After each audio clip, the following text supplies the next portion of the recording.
Welcome, everybody. I'm Jennifer E. Halt. I'm the Common Sense Regional Manager for the Pittsburgh area. And today we're going to talk about the Common Sense Recognition Program. And today joining me is Sue Thoughts. Sue, do you want to introduce yourself? Hey everyone, my name is Sue Thoughts and I'm the Senior Program Manager for Common Sense and I'm located in Los Angeles. We're happy to be here today. What we're going to do is just give you a quick walkthrough of the Common Sense Recognition Program and the criteria along with the application. So if you're a district ready to apply or a school ready to apply, here's what you need to know. So remember, there's learn, do, and reflect. And so we've worked with you this year to create a school vision, including the digital citizenship pieces and the digital teaching pieces. And then we also helped you strategize a plan for outlining all of the efforts that you plan to initiate at your district. Right. So with that plan, you've been working on it over the course of the year, and now it's time to really think about some of those components and get those down so that you can apply. And if you haven't finished up these last bits, that's what we're going to talk about today, is just finishing off what it is that you need to do to apply to become a Common Sense school. Absolutely. And so just wanted to kind of showcase those new lessons again, grades 3 through 5 and 6 through 8. Many of you have been using them, giving us wonderful feedback. So thank you for that. And just a reminder that K2 and 9-12 will be ready in August. So they're awesome. Yes. They're really fantastic. We are excited. So yeah, new scope and sequence here, along with some of the new lessons that are going to be coming out. So let's get right into it. This is the first checkbox that you want to make sure you can say yes to. It's the learn piece. This is where, you offered 2 professional learning opportunities to your educators leading the digital citizenship instruction in your class. You can see here we bulleted a list of items that count towards that criteria. So some of you may have had myself or regional manager come in and do a professional development workshop with your educators. Some of you may have watched some of our webinars, either attended them live or checked out the archived library. I think we had a lot of folks doing that one, which was great. There's a lot of great topics in that webinar series. The curriculum training, and then just going through some of our ed tech tools and strategies. So any of those things count. So if you feel like, the educators within your building accomplished a lot of these things, go ahead and say yes to this slide.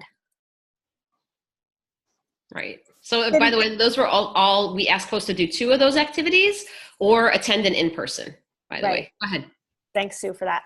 The next piece is the do part, which is the actual instruction of our digital citizenship curriculum. And so you can see here, you can teach 5 lessons in 2 grade levels, or you can teach 3 lessons in 3 grade levels. And so through your implementation plan, you should have been able to just check off the criteria because we planned this at the beginning of the year. So you may have a lesson or 2 to finalize, but if you've done this, you can say yes to this slide. And then the last piece is family engagement. And we asked, as part of the criteria for this, is to outreach to families in 3 different ways. We have a whole list of ideas here on how you can communicate digital citizenship resources and conversations and advice with your family or parent community. If you don't see the way that your school reached out to families on here, by all means, like if you were creative about the ways that you did outreach, that also counts as activities to meet the family engagement requirement. Yeah, so double check with us, regional manager, if you have any questions on what you did, but lots of different ways and tools and resources to use for this part. So if you've done that and you've really communicated with your families, you can say yes to this slide. And then the last piece is just a short reflection on, your experience going through the process of earning recognition, just details on how you felt about it, maybe some of the changes you saw in terms of, your culture or the student behaviors around some of the DigCit topics that you covered. And then just real quick, I want to take you to our website here so you can see where to access our application. So I went to commonsensemedia.org, and you'll have to make sure you click on the Educator tab at the top here. And then I clicked on Professional Development and Advice. And then over here, there's a Programs button. And under that button, you'll see Earn Common Sense Recognition.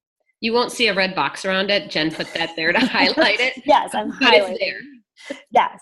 So once you click that, what I want to do quickly is just walk you through the application and what it looks like. It's very quick. So obviously we just need your contact information.